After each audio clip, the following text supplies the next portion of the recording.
wanita. Apakah itu sebuah kenikmatan? Tidak, itu adalah siksaan.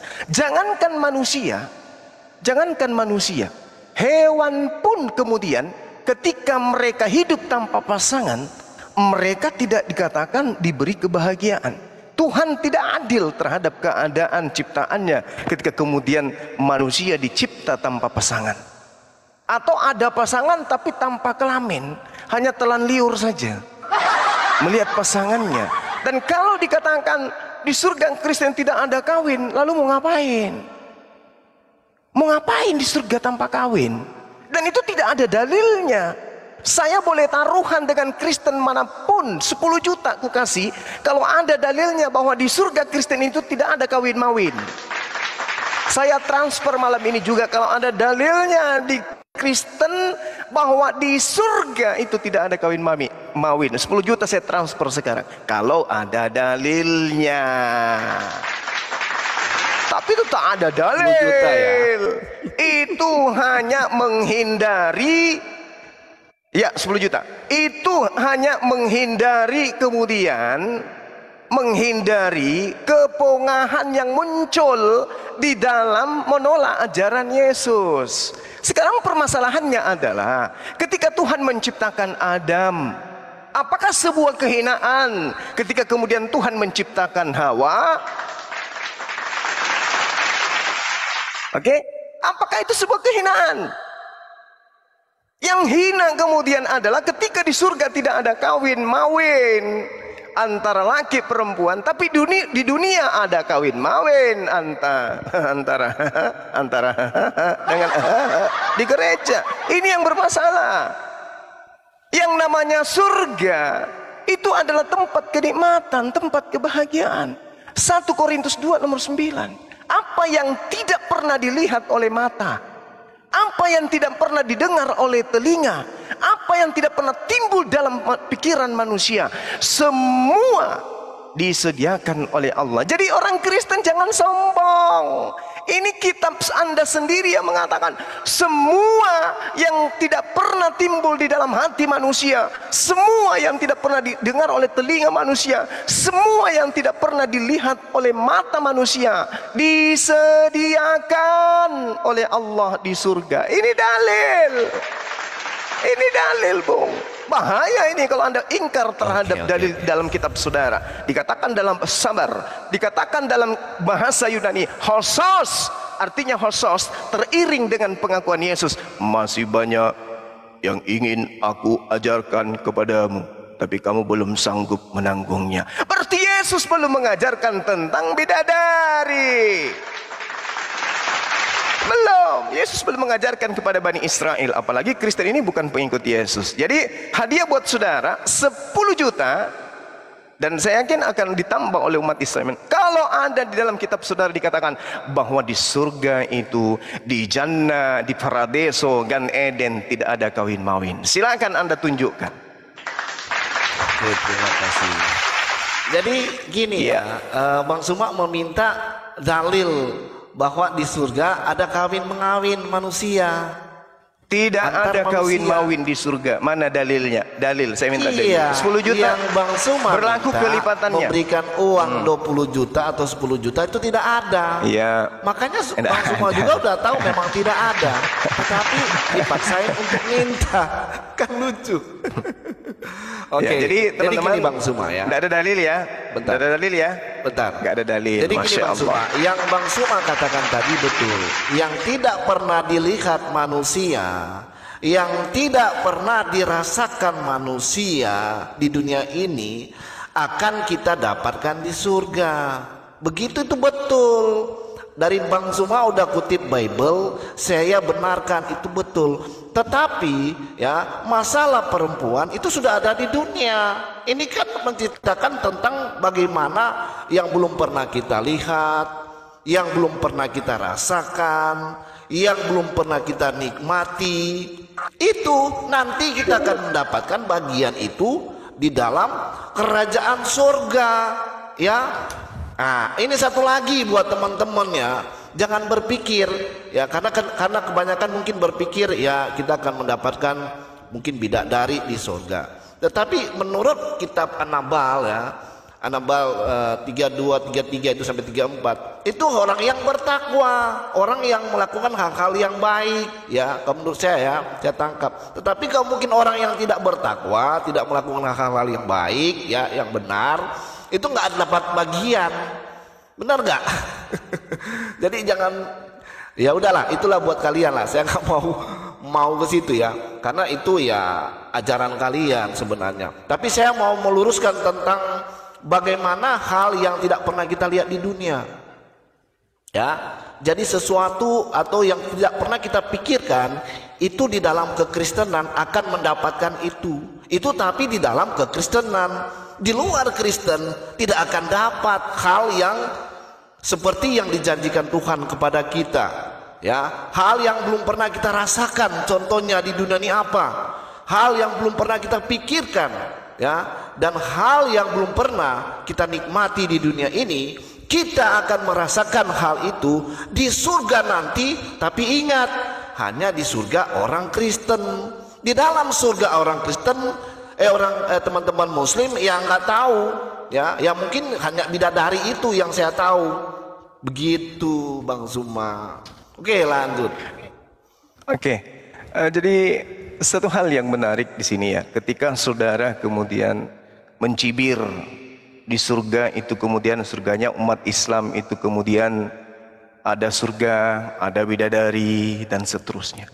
Tapi apesnya ternyata ketika saudara mengatakan di surga Kristen itu tidak ada kawin mawin, dalilnya nggak ada. Ini yang menyedihkan ini. Ini yang menyedihkan.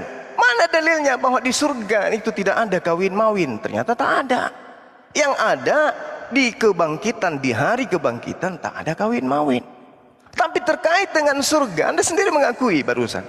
Di dalam 1 Korintus 2 nomor 9, di situ diterangkan semua disediakan oleh Allah. Apa yang tidak pernah kita rasakan, apa yang tidak pernah kita lihat dengan mata, apa yang tidak pernah kita dengar dengan telinga, semua disiapkan oleh Allah. Ini dalil.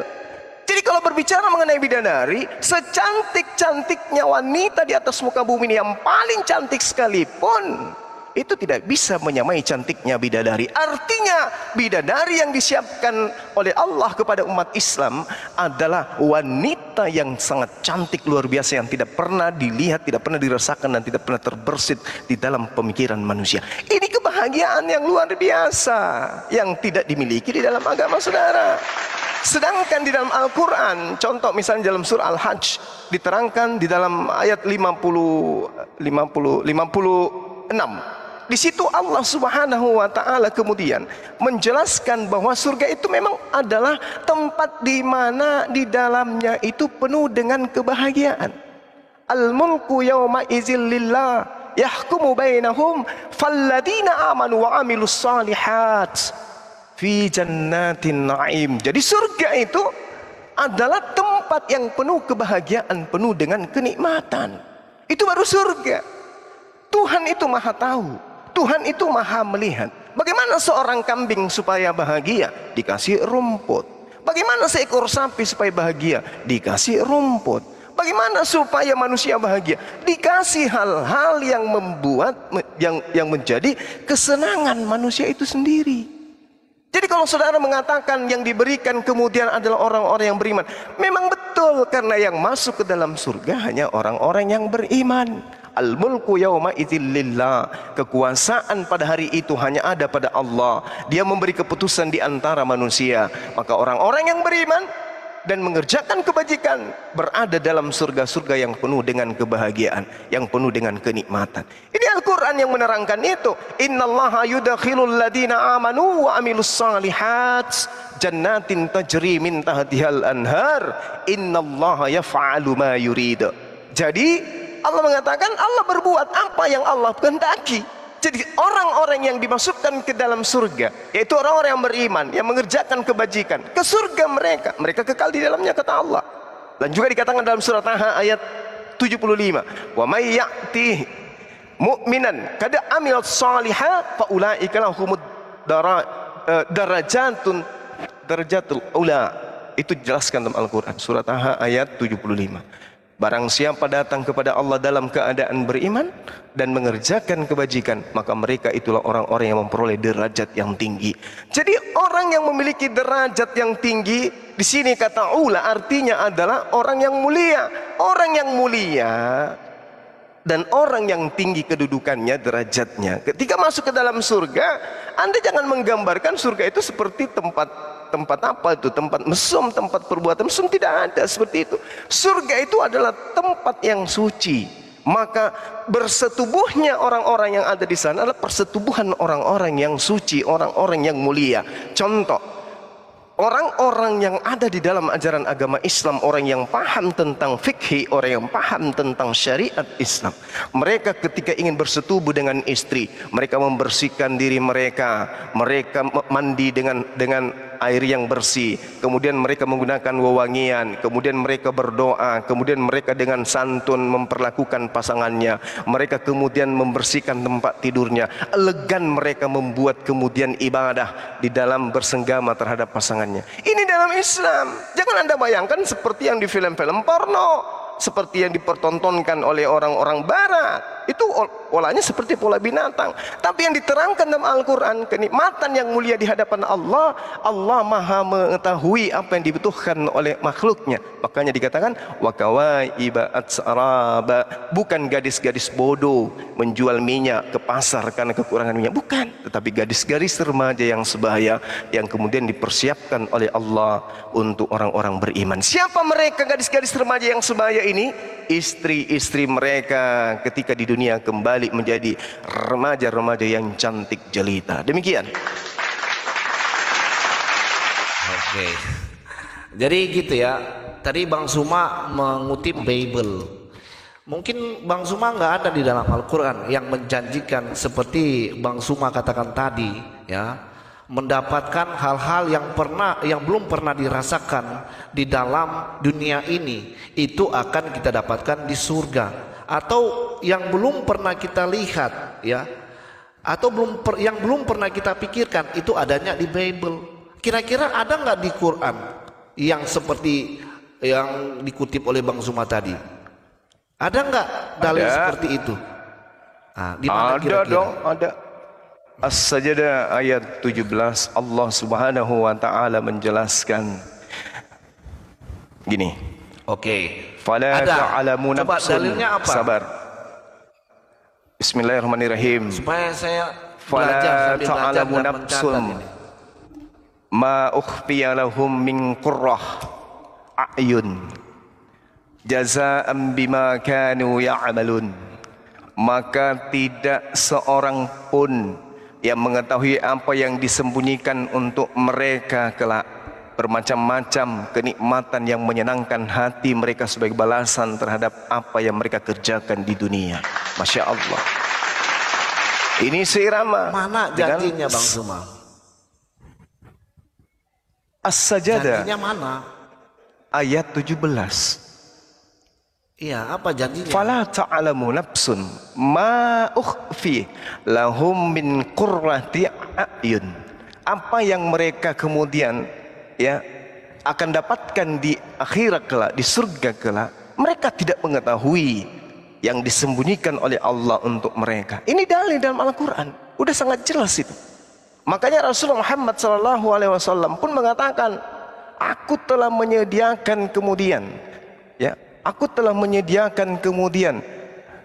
Allah Subhanahu wa taala kemudian menjelaskan, aku telah menyediakan untuk hamba-hambaku yang soleh apa yang belum pernah mata mereka melihatnya, belum pernah telinga mereka mendengarnya, belum pernah tergores dalam hati mereka, kecuali apa yang telah aku kemukakan kepadamu.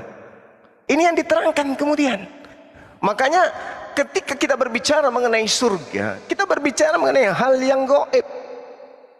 Hal yang gaib, hal yang tidak bisa kemudian ditelaah dengan pemikiran, kecuali dengan standar pengetahuan kita bahwa di surga ada makan, di surga ada minum, di surga ada istri, di surga ada bidadari. Tapi tentang kebahagiaan, tentang kemudian kenikmatan, tak ada yang bisa menggambarkan itu. Makanya Allah mengatakan disembunyikan dari penglihatan mereka.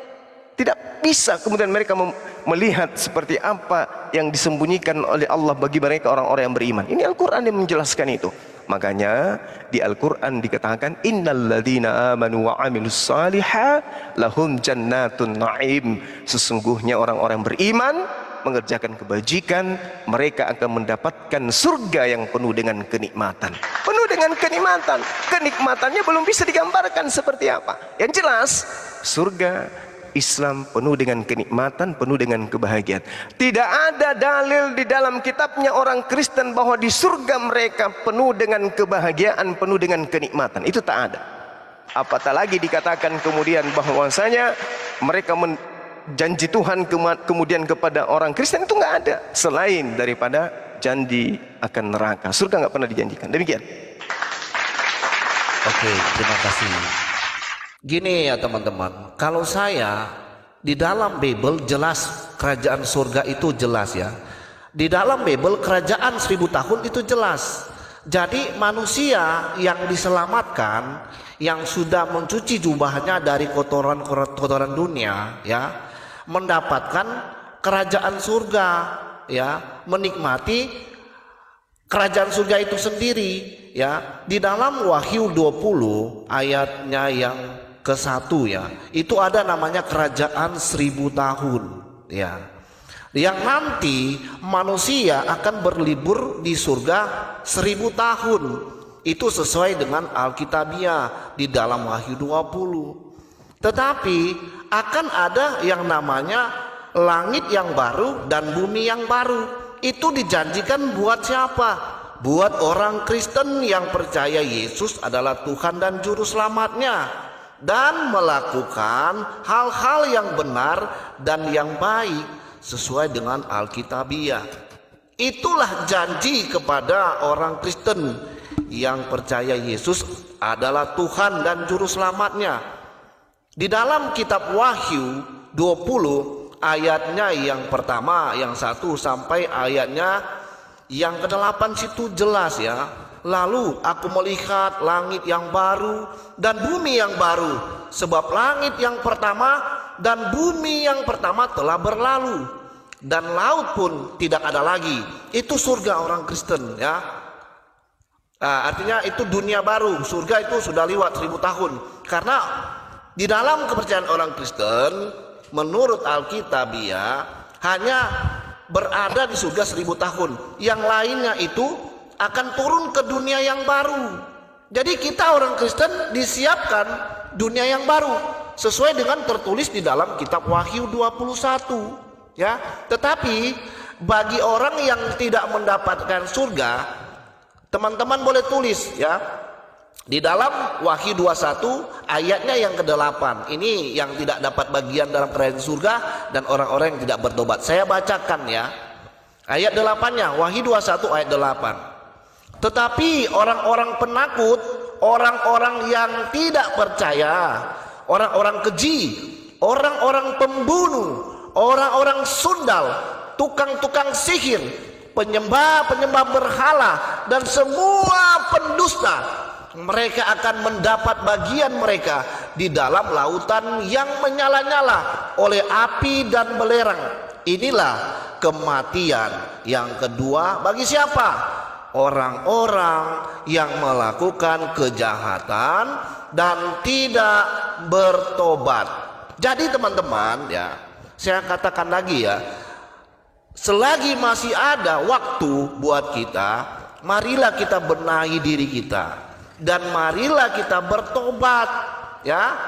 Percaya bahwa surganya orang Kristen itu jelas, dan juga dunianya yang baru itu jelas ya. Mungkin di surganya teman-teman muslim ya, saya tidak tahu, nggak tahu dia selama-lamanya di surga, atau mungkin ada menjanjikan juga dunia yang baru, saya nggak tahu itu ya. Saya hanya tahu bagaimana surganya orang Kristen jelas tertulis di dalam kitab Wahyu 20 dan kitab Wahyu 21. Sekian. Oke, baik. Jadi saudara, saya harus sampaikan kepada saudara bahwa di Islam itu jelas sekali janji Allah itu terekam ya 1400 tahun dan tidak pernah berubah kemudian. Contoh, zalikal kitabul la raiba fihi hudal lil muttaqin. Al-Qur'an kitab kami ini tidak ada keraguan padanya. petunjuk bagi orang yang bertakwa. Jadi kitab kami petunjuk bagi orang bertakwa. Kemana perginya orang yang bertakwa? Perginya orang-orang bertakwa itu adalah ke jannah, ke surga. Ini Al-Quran kemudian rangkulan dengan adanya kategori manusia yang masuk ke dalam surga itu adalah mereka yang bertakwa, yang mendudukkan kemudian kitab suci Al-Quranul Karim sebagai petunjuk dan tidak meragukan kebenarannya. Ini tidak bisa kita temukan di kitab manapun. Lukas tidak pernah bercerita tentang dirinya. Siapa yang percaya kepada kitab Lukas, Yohanes, Matius, Markus, surah-surah Paulus, siapa yang percaya kepada surah-surah ini akan masuk ke dalam surga dan seterusnya. Itu nggak ada. Nggak ada sama sekali. Bahkan saya bisa taruhan. Nah, lagi-lagi taruhan nih. Wahyu 21 dan Wahyu 20 yang Anda bawa. Kalau ada satu kata untuk orang Kristen di situ, saya kasih uang 20 juta. Tadi Anda gagal. Sekarang ini ujian yang kedua. Kebetulan saya lagi pencairan dana saya ini lagi banyak ini. Saya kasih Anda 20 juta kalau Anda bisa membuktikan ada jaminan di Wahyu 20 dan 21 terhadap orang-orang Kristen. Kosong, kering, melompong, tak akan pernah Anda temukan. Bahkan nih, kalau Anda mencoba menarasikan Wahyu 21:8, tak ada satu golongan pun yang tersentuh dengan api neraka kecuali mereka di luar ajaran agama Islam. Mari kita baca pelan-pelan.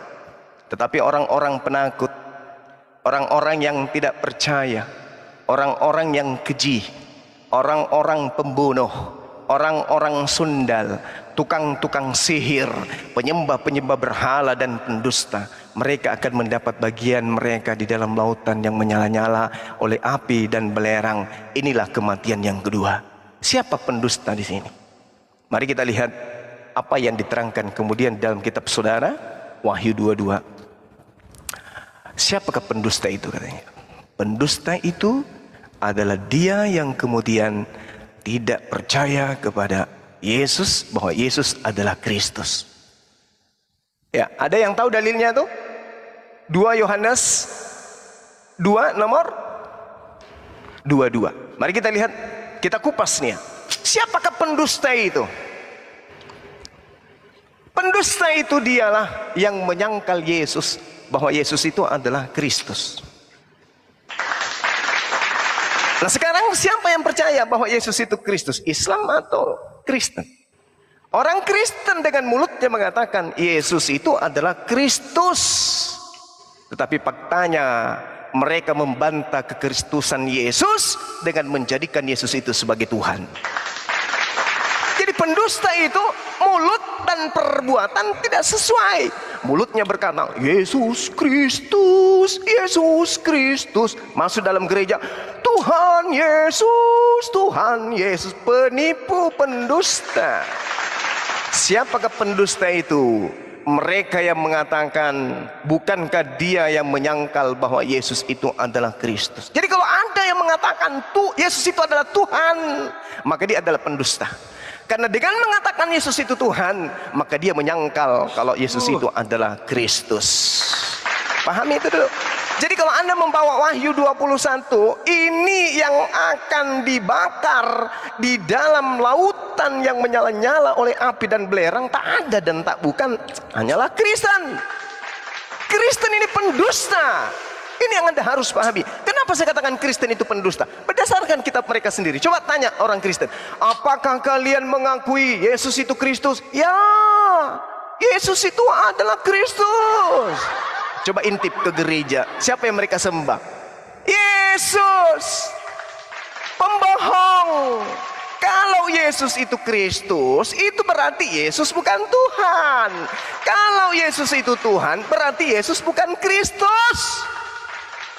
Bagaimana mungkin Anda mengatakan Yesus itu Kristus, di sisi yang lain Anda menuhankan? Bagaimana mungkin kemudian Anda mengatakan Yesus itu Tuhan, sementara Anda dengan mulut Anda mengatakan dia Kristus? Sementara Kristus itu adalah timpaan dari kata Mesias dalam bahasa Ibrani. Mesias itu sama dengan manusia yang diurapi, bukan Tuhan yang diurapi. Ini. Jadi berdasarkan Wahyu 21, siap-siap aja Anda akan direbus di dalam lautan yang penuh dengan nyala api dan belerang. Demikian. Oke. Jadi beginilah ya. Makanya bagi orang-orang yang tidak memahami, kenapa saya katakan tadi, ini bagi orang-orang yang tidak bertobat, ya. Orang-orang yang tidak bertobat hanya memakai nama Yesus, sama dengan Bang Suma bilang tadi, betul, saya betulkan, memuji di dalam gereja atau dimanapun, tetapi di dalam perbuatan mereka tidak baik, ya. Tapi itu bukan semua orang Kristen, ya. Karena saya rasa ada oknum yang ada seperti itu. Jangan kita klaim bahwa itu semua, ya. Kenapa saya mengatakan itu? Karena ayat Alkitab sudah mengatakan itu sebelumnya itu terjadi, ya. Makanya juga ada ayat mengatakan seperti ini, ya. Tuhan, kami di dunia sudah melakukan mujizat pakai nama Yesus, ya, melakukan penyembuhan pakai nama Yesus. Tapi pada akhirnya Yesus mengatakan seperti ini, enyahlah dari hadapanku kalian yang sekalian pembuat kejahatan, aku tidak mengenalmu. Itu benar yang saya katakan, saya benarkan itu Bang Suma. Itu bagi orang atau oknum-oknum yang tidak melakukan perintah Tuhan, ya, yang tidak melakukan apa yang Yesus katakan. Yesus katakan begini, ya, aku datang bukan untuk meniadakan kitab para nabi atau hukum Taurat, ya, tetapi aku datang untuk menggenapinya, ya. Makanya Yesus pun mengatakan begini, jika kamu mengasihiku, kamu akan menuruti segala perintah-perintahku. Apa perintah-perintah Tuhan? Hukum kasih, 10 perintah Allah, itulah perintah-perintah Tuhan. Makanya terlebih dahulu kita mengasihi Tuhan, baru mengasihi kepada kita manusia. Itu ajaran Yesus yang sempurna. Menurut saya seperti itu Bang Suma, ya. Karena apa yang Bang Suma bawakan tadi, saya nggak bantah, saya benarkan itu. Tetapi bagi orang-orang yang tidak bertobat, ya, orang-orang yang tidak membasuh jubahnya, karena mereka ialah yang akan mendapatkan neraka itu, api dan belerang.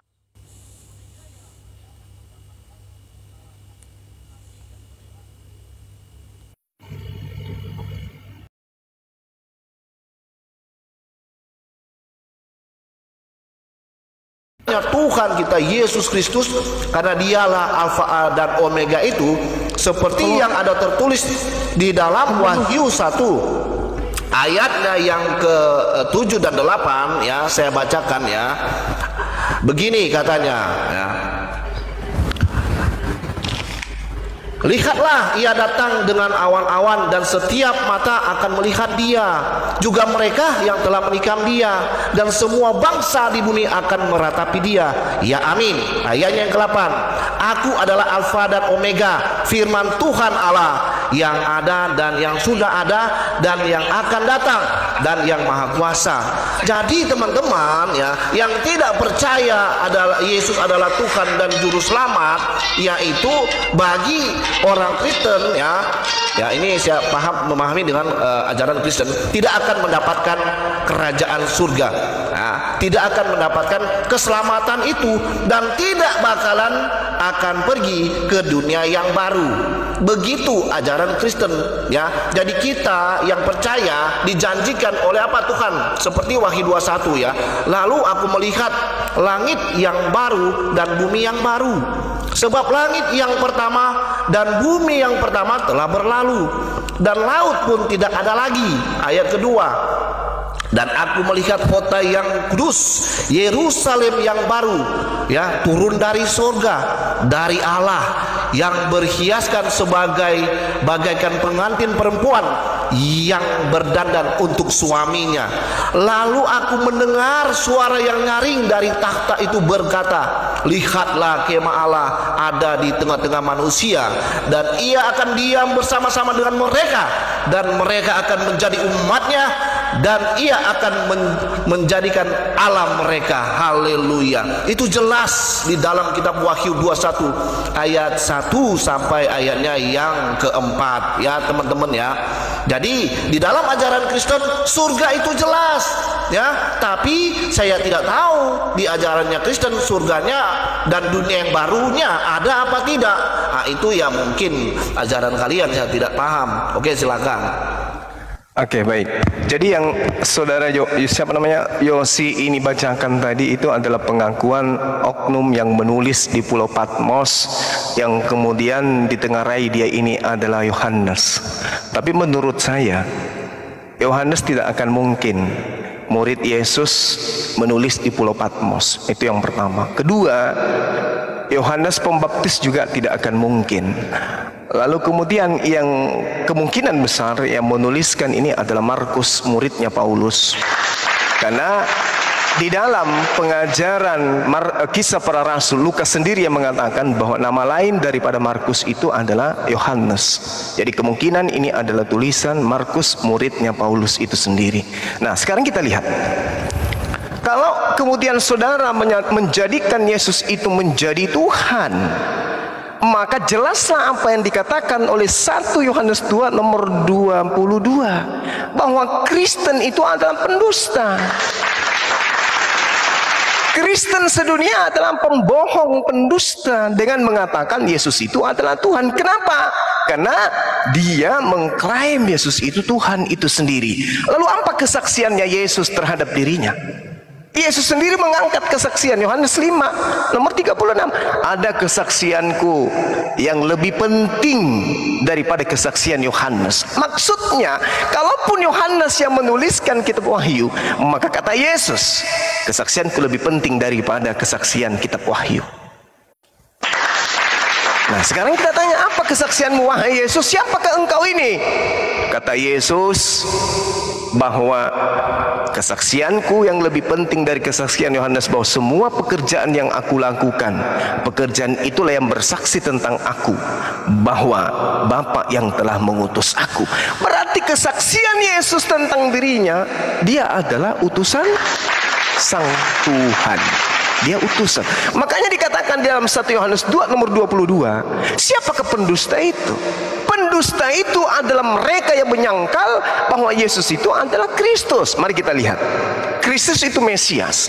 Orang-orang Yahudi menolak Yesus itu sebagai Mesias, pendusta.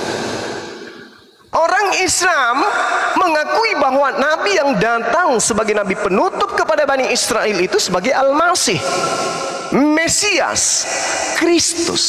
Islam yang mengaku itu. Bagaimana dengan Kristen? Mari kita uji, apakah dia masuk kategori pembohong, pendusta atau tidak? Coba tanya, siapa yang kalian sembah? Yesus. Siapa Yesus itu? Tuhan, Elohim yang datang dalam rupa manusia. Jadi Yesus itu Tuhan? Ya, Yesus itu adalah Tuhan yang datang inkarnasi menjadi manusia. Artinya, mulut mereka mengatakan Yesus itu adalah Mesias, Yesus itu adalah Kristus. Tapi pada praktik keagamaannya, Yesus itu adalah Tuhan. Berarti dengan kata lain, pendusta itu adalah dia yang berkata tidak sesuai dengan apa yang ada di dalam hatinya. Dia yang mempraktekkan tidak sesuai dengan apa yang diucapkannya. Itulah pendusta. Ini kita temukan hari ini, malam ini. Saudara Yoshinoya mengatakan bahwasanya Yesus itu adalah Tuhan. Dengan demikian, saudara adalah pendusta. Dan saya jamin, Kristen sedunia yang masih menjadi agama Kristen, yang masih menuhankan Yesus, pasti semuanya adalah pendusta dan pembohong. Dan saya yakinkan mereka adalah penyesat. Demikian. Apa dulu ini Al-Hayat inilah ini, ya teman-teman yang selalu Bang Yosi menuduh orang Kristen itu pendusta. Bang Yosi, tunggu dulu Bang Yosi. Ini Al-Hayat ini tidak ada hal yang mengajarkan untuk orang Kristen untuk berdusta, ya. Tapi saya nggak tahu. Saya pernah mendengarkan di dalam ajaran Islam ada yang namanya 3 hal berbohong, ya. Menurut orang Kristen, hal yang berbohong ini tidak baik, atau siapa yang melakukan dusta itu ajaran setan, atau berbohong itu ajaran setan, ya. Karena bapa di skala pembohong adalah setan atau iblis itu sendiri. Makanya saya bilang, jangan menuduh kami orang Kristen ini pendusta. Jangan menuduh kami semua yang melakukan hal seperti yang Bang Zuma katakan tadi. Sedangkan ajaran pembohong itu ada mungkin di ajarannya Bang Zuma. Begitu Bang Zuma yang dikatakan tadi, ya. Kenapa saya katakan begitu? Yang tadi saya sudah katakan dari tadi bahwa yang melakukan itu adalah oknum-oknum yang tidak melakukan hal yang benar sesuai dengan Alkitabiah, sesuai dengan perintah Tuhan. Jadi bagian mereka itulah yang mendapatkan neraka itu. Dari tadi saya sudah singgung dengan surganya atau dunia, mungkin ada dunia yang baru di dalam kerajaan atau di dalam ajaran Islam.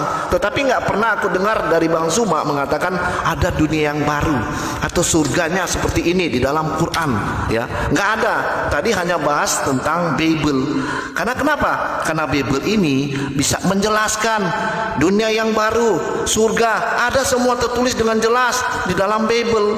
Ya mungkin di dalam kitabnya saudara Islam, teman-teman di sini nggak ada sejelas dengan apa yang dikatakan kitab Wahyu. Ya itu. Suaranya itu baik. terlalu menggembak, kecilin dikit ehonya Yos. Lanjut Gurunda. Al-Quranul Karim menjelaskan dalam surah Ibrahim ayat 48. Allah Subhanahu wa taala menjelaskan dengan sangat terinci bagi orang-orang yang berakal kemudian.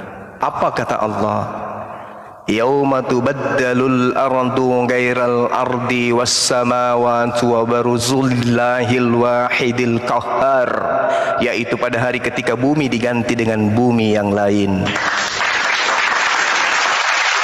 Demikian juga kata Allah, langit dengan langit yang baru, dan mereka manusia berkumpul di padang mahsyar menghadap Allah Subhanahu wa taala yang maha perkasa. Subhanallah. Jadi Anda jangan kemudian menyatakan sesuatu yang Anda sendiri belum pelajari. Kami ini orang Islam paham tentang Quran. Jangankan Quran, Bible Anda aja kami paham. Nah kemudian ketika saudara berbicara mengenai kebohongan, saya kasih data kepada saudara bahwa orang-orang Kristen itu memang dari pondasi awalnya diajarkan untuk berdusta.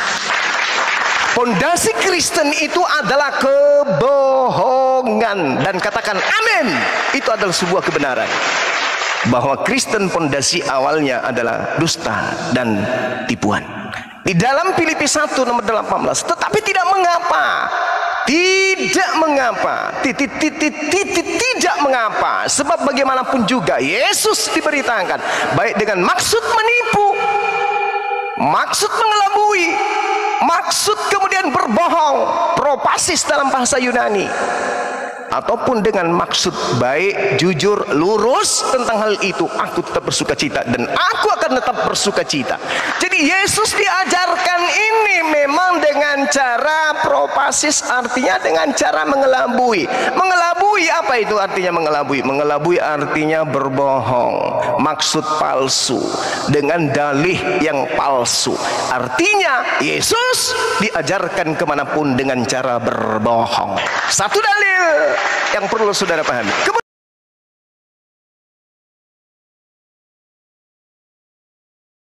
Paulus menuliskan dengan sangat terang di dalam kitab saudara, mudah-mudahan belum direvisi, Roma 3 nomor 7.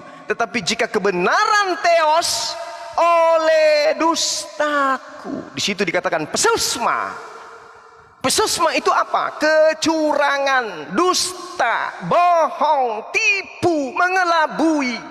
Bagi kemuliaan theos, mengapa aku masih dihakimi lagi sebagai orang yang berdosa? Jadi agama Kristen ini diajarkan memang dengan kebohongan. Memang dengan kebohongan. Pertama, yang perlu Anda pahami, sejak kapan kemudian para nabi yang datang kepada Bani Israel mengajarkan Tuhan menjelma menjadi manusia? Sementara dalil di kitab saudara Yahudi, Tuhan bukan manusia, bukan anak manusia. Itu jelas itu. Di dalam Yeremia 10 nomor 6, Tuhan pencipta langit dan bumi tidak serupa dengan manusia. Itu dalil. Tapi Kristen dengan kebohongannya kemudian tersebar ke seluruh bumi dengan mengajarkan anak Maria itu adalah Tuhan yang datang dalam wujud manusia. Na'udzubillah, tsumma na'udzubillah. Anda harus pahami itu. Jangan membawa dalil terlalu jauh. Ini aja dulu tolak ukurnya. 1 Yohanes nomor 22. Ini aja dari tolak ukur. Siapakah pendusta itu? Dijawab sendiri oleh kitab saudara. Pendusta itu adalah mereka yang menyangkal Yesus itu adalah manusia yang diurapi. Apakah Kristen beriman Yesus itu manusia? Ya, Bang Suma, Yesus itu manusia. Prakteknya Yesus itu Tuhan. Berarti pembohong. Demikian. Silakan. Oke, inilah yang saya katakan pemahaman yang nggak nyampe tentang bagaimana kitabnya Rasul Paulus. Bang Suma menerangkan, menjelaskan dengan brutal tentang bagaimana tertulis di dalam Filipi itu. Ya, di dalam Alkitab tidak pernah diajarkan untuk manusia itu berbohong, atau diajarkan katanya orang Kristen diajarkan berbohong. Di mana di dalil di dalam Alkitab menuliskan bahwa orang Kristen diajarkan untuk berbohong? Ah, ini usulai framing lagi ya. Jadi saudara bisa cari dan putar balik kitab Bible atau Alkitab itu yang benar, tidak pernah saudara akan mendapatkan hal untuk mengajarkan berbohong. Tetapi saya nggak tahu di dalam kitab di luar Alkitab ya, atau di luar Bible, mungkin ada hal di situ yang saya pernah mendengarkan, yang tadi saya sudah pernah katakan bahwa ada 3 hal berbohong. Ya mungkin itu dari teman yang ada sini yang diajarkan itu kepada saudara. Tetapi di dalam ajaran Kristen 10 perintah Allah sudah jelas di situ, dikasih buat manusia untuk tidak melakukan atau melanggar hukum yang diberikan kepada manusia. Di situ ada salah satunya, jangan berdusta. Jelas di situ katakan jangan berdusta. Tetapi teman-teman mengatakan di sini dan menuduh bahwa ajaran Kristen diajarkan untuk tidak berbohong. Jadi teman-teman jangan mendengarkan orang mengatakan seperti itu, karena dia mau membenarkan apa yang tidak dia paham. Jadi saya sebagai orang Kristen, saya mengatakan di dalam Bible, di dalam Alkitab, Taurat, Zabur dan Injil, yaitu Bible itu sendiri, tidak ada yang diajarkan untuk berbohong. Jika ada hal yang itu, ya itu adalah ajaran iblis yang mau memanipulasi Bible itu sendiri. Itu terima kasih.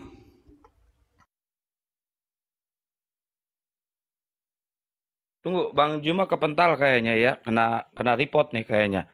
Kita tunggu Gurunda Juma dulu ya, Bang Yo sebentar ya. Teman-teman di tab layar biar nggak kena report. Aku juga sebentar lagi turun ya, soalnya kalau live begini baterainya cepat bagus anjlok gitu. Kenapa dicas aja? Nggak bisa, soalnya kan aku pakai mic. Jadi tempat casnya dicolok pakai mic. Ya, Gurunda, assalamualaikum. Waalaikumsalam warahmatullahi wabarakatuh. Ya. Jadi ini dalil, Bung. Jika kebenaran teos oleh dustaku. Jangan Anda katakan saya ini kemudian tidak ngerti kitab saudara. Ini Paulus mengatakan sendiri, dustaku, pesausma.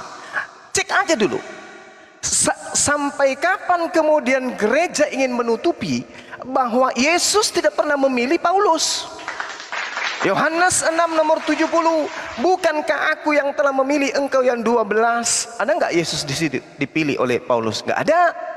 Sejak kapan kemudian Paulus ini dianggap oleh Yesus sebagai rasul? Tak pernah. Di mana Paulus kemudian pernah berhadapan langsung dengan Yesus? Tak pernah kemudian. Nah, lalu untuk mendeteksi kebohongan ini adalah apakah kemudian murid-murid Yesus disebut Kristen? Tidak pernah. Apakah kemudian Yesus pernah mengajarkan mereka menyembah dirinya? Tidak pernah. Apakah Yesus pernah mengajarkan mengkitabkan kitab Wahyu, Markus, Matius dan tidak pernah sama sekali. Apakah Yesus kemudian mengajarkan dirinya untuk seluruh umat manusia? Tidak pernah. Apakah Yesus pernah menghalalkan makan babi? Tidak pernah. Semua yang dijadikan sebagai pondasi prosesi keagamaan Kristen tidak pernah diajarkan oleh Yesus. Tadi saya katakan pondasi kekristenan itu adalah kebohongan. Berbicara mengenai ketuhanan Yesus, bohong. Berbicara mengenai kerasulan Paulus, dusta. Berbicara mengenai agama Kristen sebagai agama keselamatan, dusta. Kemudian berbicara mengenai kitabnya orang Kristen dianggap sebagai kitab suci juga, dusta. Semua yang ada pada diri Kristen ketika berkaitan dengan agamanya, semuanya adalah kebohongan. Silakan Anda tunjukkan satu kebenaran di Kristen yang berdasarkan dengan keagamaan saudara. Ketuhanankah? Keselamatankah? Ingat tadi kedustaan saudara mengatakan di surga itu tidak ada kawin mawin, ternyata tidak ada dalilnya. Dusta terpampar 10 juta hangus percuma. Yang kedua, tantangan kedua tadi 20 juta juga dusta terpampar hangus 20 juta. Kenapa? Karena Kristen itu hanya Anda bisa bohong, bohong, bohong, bohong, dan bohong. Yesus Tuhan, bohong. Yesus mengajarkan Kristen, bohong. Yesus mengajarkan kemudian makan babi, bohong. Yesus mengajarkan tidak bersunat, bohong. Yesus mengajarkan ibadah minggu, bohong. Yesus mengajarkan ibadah di gereja, bohong. Yesus menjanjikan surga untuk Kristen penyembahnya, bohong. Semua yang ada di Kristen itu demi Allah, demi pencipta langit dan bumi, hanya ada kebohongan dan dusta menyesatkan manusia. Demikian. Bantah saya dengan dalil, Bung. Jangan cuma keluar-keluar. Ingat Roma 3 nomor 7 dikatakan dengan jelas, tetapi jika kebenaran teos oleh dustaku, ini tidak bisa Anda pungkiri, dan saya bisa membuktikan dusta demi dusta yang diajarkan oleh Paulus demi membentuk ajaran sekte baru di luar agama Yahudi, yaitu agama Kristen. Silakan. Iya. Jadi gini ya teman-teman, Bang Suma mengatakan bahwa ajaran Yesus itu tidak mengajarkan beribadah. Sedangkan di dalam kitab Matius, Markus, Lukas itu bagaimana Yesus selalu mengajarkan beribadah kepada murid-muridnya. Itu tertulis jelas, teman-teman boleh buka dan baca di kitab Matius, Markus dan Lukas ya. Itu menceritakan tentang Yesus dan bagaimana Yesus di dunia ini dan bagaimanapun dia beribadah. Di situ jelas tertulis ya. Jika teman-teman mau belajar dan baca Alkitab, saya tidak bisa menjelaskan satu demi satu di sini ya. Tetapi saya kasih aja clue ayatnya. Ayatnya boleh baca di dalam kitab Matius, Markus, Lukas. Itu menceritakan tentang bagaimana Yesus waktu ada di dunia ini ya. Dia mengajarkan kepada murid-muridnya bagaimana beribadah ya. Situ jelas teman-teman ya. Jadi nggak seperti yang Bang Suma katakan, saya nggak panjang-panjang ini ya, menuduh bahwa Yesus itu tidak mengajarkan. Sewaktu Yesus di dunia ini ya, selama kurang lebih 3 tahun, dia mengajarkan murid-muridnya ya, baik di tempat rumah ibadah, bahkan di jalan ataupun di tempat-tempat perkumpulan yang lain. Yesus itu selalu mengajarkan murid-muridnya dan juga melakukan mujizat-mujizat, penyembuhan-penyembuhan. Itulah yang dilakukan Yesus ya. Kalau Bang Suma mengatakan Yesus tidak mengajarkan, itu salah, tidak sesuai dengan Alkitab. Tetapi dengan jelas kalau teman-teman mau menyelidiki kebenaran bagaimana cerita tentang Yesus, datanya saya kasih.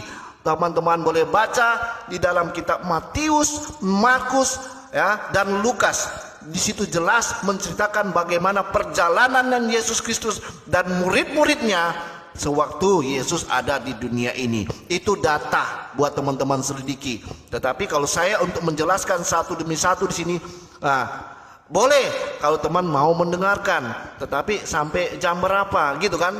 Jadi saya kasih aja datanya ya.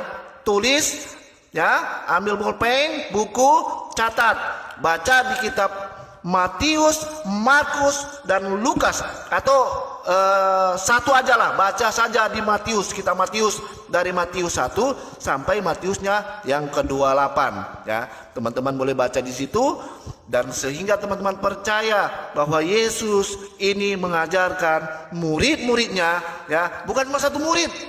Di situ banyak yang mengikuti Yesus dan mereka melihat bagaimana perbuatan atau bagaimana teladan Yesus kepada mereka ya. Yesus selalu melakukan apa?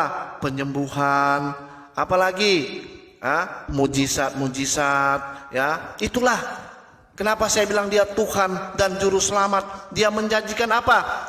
Keselamatan untuk orang yang percaya mendapatkan kerajaan surga. Hanya Yesus, hanya orang yang mengikuti teladannya Yesus, mereka akan mendapatkan bagian di dalam kerajaan surga dan di dunia yang akan datang, yaitu dunia yang baru yang sudah saya jelaskan tadi di dalam kitab Wahyu 21 dan 22. Jadi haleluya, bagi teman-teman mau belajar silakan baca. Saya nggak panjang lebar, silakan selidiki di dalam kitab Matius. Begitu. Oke, baik. Jadi kalimat yang menarik, kalau mau selamat ikuti teladan Yesus. Ini kalimat yang sangat luar biasa. Mari kita lihat kemudian. Anda, saudara saya, ketika mengatakan baca Matius, jangan yang lain, Matius saya dulu, tak kasih data ini. Ini akurat sebagai satu pemahaman independen terhadap iman orang Kristen, di mana di situ diajarkan oleh Yesus menurut pemahaman saudara, ajarlah mereka melakukan segala sesuatu yang telah kuperintahkan kepadamu. Jadi murid-murid Yesus yang benar adalah mereka yang mengajarkan orang lain melakukan perintah-perintah Yesus. Nah, mari kita deteksi saudara Kristen kita. Apakah saudara Kristen kita beribadah menyembah anak Maria berdasar perintah Yesus? Tidak. Apakah saudara Kristen kita kemudian beribadah di dalam sebuah gedung bernama gereja atas perintah Yesus? Bukan. Apakah saudara Kristen kita meninggalkan hari Sabat menuju hari Minggu atas perintah Yesus? Bukan. Apakah saudara Kristen kita meninggalkan hukum Taurat karena perintah Yesus? Bukan juga. Apakah saudara Kristen kita kemudian menyembah Yesus karena perintah Yesus? Juga tak ada.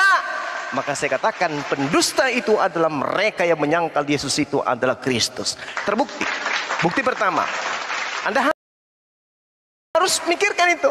Karena saya hanya memberi peringatan bagi orang-orang yang mau menerima peringatan itu. Anda mau beriman ataupun tidak setelah ini, saya kembalikan kepada saudara. Ajarlah mereka melakukan segala sesuatu yang telah kuperintahkan kepadamu. Kalau kita rangkum, saudara-saudara baik yang Islam maupun yang Kristen, kalau kita rangkum dari 1 sampai 1000 perintah Yesus kita jadikan sebagai satu kesimpulan akhir, tak ada satupun dari seluruh perintah-perintah Yesus itu yang akan menghantarkan manusia menjadi Kristen. Catat, renungkan dan pikirkan. Saya ulang, andai saja dalam kitabnya orang Kristen itu ada 1000 perintah Yesus di dalamnya, dari perintah 1 sampai perintah ke-1000 digabung menjadi satu dan ditaati sepenuh hati baik lahir maupun batin, maka orang yang taat terhadap perintah 1000 perintah Yesus itu tidak akan mengantarkan orang itu menjadi Kristen. Kristen, orang bisa dapati pangkat atau predikat seragam Kristen hanya bisa didapatkan ketika mereka mendengarkan perintah-perintah gereja. Yesus tak pernah mengajarkan satupun perintah untuk menjadi Kristen. Mari kita buktikan. Di dalam kitab saudara dengan jelas dikatakan, ini pengakuan Yesus nih, dalam Yohanes 14 nomor 31. Tetapi supaya dunia tahu, tetapi supaya Yosinoya tahu, supaya Uniripa tahu, supaya Yani Tangel tahu, supaya Akal tahu, supaya semua yang hadir di sini tahu bahwa aku Yesus mengasihi Bapa dan bahwa aku Yesus melakukan segala sesuatu seperti yang diperintahkan Bapa kepada aku. Subhanallah. Jadi menurut pengakuan Yesus, supaya dunia tahu, bom-bom tahu bahwa aku Yesus mengasihi Bapa dan bahwa aku Yesus melakukan segala sesuatu seperti yang diperintahkan Bapa kepada aku. Ini kata Yesus, bukan kata Bang Suma. Jadi ketika Yesus mengatakan aku melakukan segala perintah Bapa yang diperintahkan kepadaku, maka seluruh perintah yang dilakukan oleh Yesus dari Bapa tidak akan menjadikan Yesus itu menjadi Kristen. Semua perintah dari A sampai Z yang Yesus terima dari Sang Bapa tidak menghantarkan Yesus menjadi Kristen. Semua perintah yang terlontar dari mulut Yesus tidak akan mengantarkan muridnya menjadi Kristen. Jadi apa yang membuat orang menjadi Kristen? Hanya satu. Apa itu? Kebohongan. Mari kita lihat apa yang diterangkan dalam kitab 1 Yohanes 2 nomor 6. Barang siapa yang mengatakan dengan mulutnya bahwa dirinya ada di dalam Yesus, maka dia wajib hidup sama seperti Yesus hidup. Saya ulang. Barang siapa yang mengatakan bahwa dia ada di dalam Yesus, dia wajib. Kata wajib ini kemudian dalam bahasa Yunani dikatakan apeilo, artinya sesuatu yang tidak boleh ditiadakan, harus ada, wajib. Opeilo dalam bahasa Yunani. Barang siapa yang mengatakan bahwa dia hidup di dalam diri Yesus, dia wajib hidup sama seperti Yesus hidup. Apakah Yesus ketika hidup dia Kristen? Tidak. Apakah ketika Yesus hidup dia ke gereja? Tidak. Apakah ketika Yesus hidup dia makan babi? Tidak. Apakah ketika Yesus hidup dia menjadikan Paulus sebagai rasulnya? Tidak. Apakah ketika Yesus hidup dia tidak bersunat? Tidak. Apakah ketika Yesus hidup dia menyembah 3 pribadi Tuhan? Tidak. Jadi Yesus hidup berdasarkan Galatia 4 nomor 4 dan pengakuannya dalam Yohanes 14 nomor 31. Dia hidup di bawah naungan hukum Taurat, perintah-perintah Tuhan yang datang kepadanya. Lalu siapa yang menjadikan orang-orang Kristen ini menjadi Kristen? Yesus? Bukan. Lalu siapa? Satu kata, kebohongan. Bantah saya dengan dalil, silakan. YouTube-nya dicek bermasalah suaranya Gurunda. Iya. Ini selalu gede nggak? Pas ya. Oke. Jadi gini teman-teman, sebenarnya Bang Suma mengatakan apakah Kristen itu ada di dalam Bible ya, atau agama Kristen itu Yesus tidak membawakan agama Kristen. Betul kata Bang Suma. Makanya kita harus pahami dulu kenapa disebut dengan orang Kristen ya. Orang Kristen itu artinya pengikut-pengikut Kristus atau mengikuti ajaran Yesus Kristus adalah Tuhan dan Juru Selamat kami. Memang Yesus tidak datang membawa agama ya. Yesus datang ke dunia ini bukan dia membawa agama. Ini agama Kristen yang benar. Harus kalian ikuti agama ini. Tidak teman-teman ya. Betul kata Bang Suma. Yesus tidak membawa Kristen. Tetapi kenapa Yesus mengatakan begini? Jika kamu mengasihiku, kamu akan menuruti segala perintah-perintahku. Dan kami manusia yang berlogika, yang benar, yang baik, membaca firman Tuhan, percaya Yesus adalah Tuhan dan Juru Selamat kami, ya.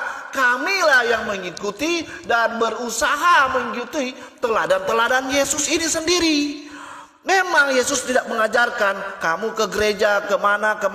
Tidak pernah dikatakan hal seperti itu. Tetapi di dalam Bible Yesus selalu datang ke tempat-tempat ibadah ya, yang dulu bukan disebut gereja. Kami pun sekarang ada tempat-tempat ibadah, mendengarkan firman Tuhan, memuji nama Tuhan kami di dalam perkumpulan-perkumpulan tempat ibadah juga. Tetapi sekarang disebut dengan apa? Gereja. Tidak ada salah di situ. Memang Tuhan atau Yesus sendiri tidak membawa nama gereja ya. Tetapi kami, saya ulang lagi ya, Kristen ini artinya pengikut Yesus atau ajaran Yesus ya. Jadi seperti saya katakan lagi tadi, saya ulangi lagi, kami orang yang waras, yang punya logika. Kami pelajari kitab ini. Kami percaya Yesus adalah Tuhan dan Juru Selamat kami. Karena hanya Yesuslah yang pernah mengatakan, akulah jalan kebenaran dan hidup. Di dalam kitab-kitab yang lain saya tidak pernah mendapatkan hal seperti ini. Hanya Yesuslah yang mengatakan, akulah jalan kebenaran dan hidup. Jadi teman-teman, jika mau mengikuti perintah Tuhan, kita harus percaya bahwa Yesus sudah mengajarkan kita bagaimana cara beribadah sesuai dengan tertulis dalam Alkitab. Benar kata Bang Suma, Yesus pun tidak pernah memakan makanan yang mungkin haram yang dikatakan di dalam Alkitab. Saya katakan itu benar. Saya juga melakukan hal dan berusaha mengikuti teladannya Yesus ini. Dan bagaimana Yesus beribadah pada hari Sabat atau hari Sabato, hari ke-7, saya juga melakukan dan berusaha menguduskan hari Sabat sesuai dengan tertulis dalam 10 perintah Allah. Tapi teman-teman harus sadar ya, berpikir secara logika, saya ini seorang Kristen, artinya pengikut Yesus dan berusaha melakukan apa yang sudah Yesus perintahkan dan ajarkan di dalam Bible. Jadi jangan menuduh semua orang yang Kristen itu sama. Kami berusaha untuk mengikuti teladan Yesuslah yang benar menurut orang Kristen. Begitu teman-teman. Oke, teman-teman. Aku sebentar lagi turun ya. Tunggu bentar. Soalnya baterai saya tinggal 10%. Karena saya pakai mic, nggak bisa di-charge gitu loh. Jadi ya seperti biasanya saya juga akan pamit ya. Jangan saya bilang kabur. Saya dari dulu juga berdiskusi dengan teman-teman ini. Saya mengakui jujur, kalau memang baterai saya udah lobet, ya saya katakan lobet. Ngapain saya mau berdusta? Saya orang Kristen, begitu Yesus tidak diajarkan untuk berbohong dan berdusta. Itu aja ya teman-teman. Jadi habis ini saya akan turun ya. Oke, Saudara Yosino. Jadi gini, Lukas 4 nomor 14, Yesus datang ke Nazaret, tempat Yesus dibesarkan. Menurut kebiasaannya, artinya bahwasanya eto ini seperti biasa dalam bahasa Yunani, autos, sama seperti biasa. Yesus kemudian pada hari Sabat masuk ke rumah ibadah. Sayangnya di sini bukan gereja, tapi sinagoge. Sinagoge itu adalah rumah ibadatnya orang Yahudi, bukan gereja.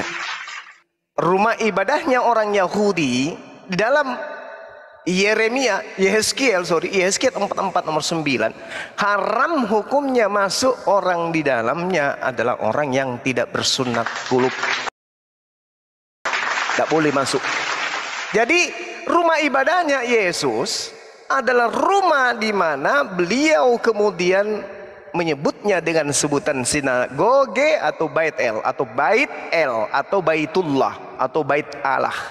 Sedangkan gereja itu adalah tempat perkumpulannya orang-orang yang non Yahudi, yang Paulus sendiri mengatakan dalam Galatia 2 nomor 14, bahwasanya orang yang tidak bersunat adalah orang yang hidup secara kafir, maka tidak mungkin kemudian orang kafir masuk satu tempat ibadah dengan Yesus. Oke, Bang Suma, saya minta maaf ya, karena baterai saya tinggal 5% ini benar. Oke, baik. Oke, sebelumnya saya akan minta maaf kalau jika ada kata-kata saya yang salah atau menyakitkan hati teman-teman di sini, saya minta maaf ya. Sebelum saya turun, Bang Suma, saya akan kasih satu dalil ya. Bahwa silakan. Di dalam Kisah Para Rasul 10 ayat 1 sampai 7 yang Bang Suma katakan tadi, di luar bangsa Yahudi itu adalah najis, itu benar. Tetapi di dalam Kisah Para Rasul 10 ayat 1 sampai 7 situ dijelaskan orang yang menerima kebenaran Yesus Kristus tidak lagi dibatas-batasi dengan antara orang Yahudi dan juga orang bukan Yahudi. Makanya di dalam Kisah Para Rasul 10 itu dijelaskan bahwa di situ ada antara dua orang Yahudi dan bukan orang Yahudi, yaitu Kornelius dan Petrus. Tapi Petrus yang sudah menerima kebenaran Yesus tidak ada lagi dibatas-batasi orang yang bersunat dan orang tidak bersunat. Teman-teman boleh selidiki itu di dalam Kisah Para Rasul 1 ayatnya yang 1 sampai 45-an itu ya. Tapi saya akan turun Bang Suma karena baterai saya tinggal 4%. Jadi mohon maaf semua ya teman-teman. Nanti next time lagi kita diskusi dengan baik-baik. Terima kasih Tuhan Yesus kiranya memberkati teman-teman yang ada di sini semua ya. Mohon izin saya pamit. Selamat malam. Makasih ya Bang Yos.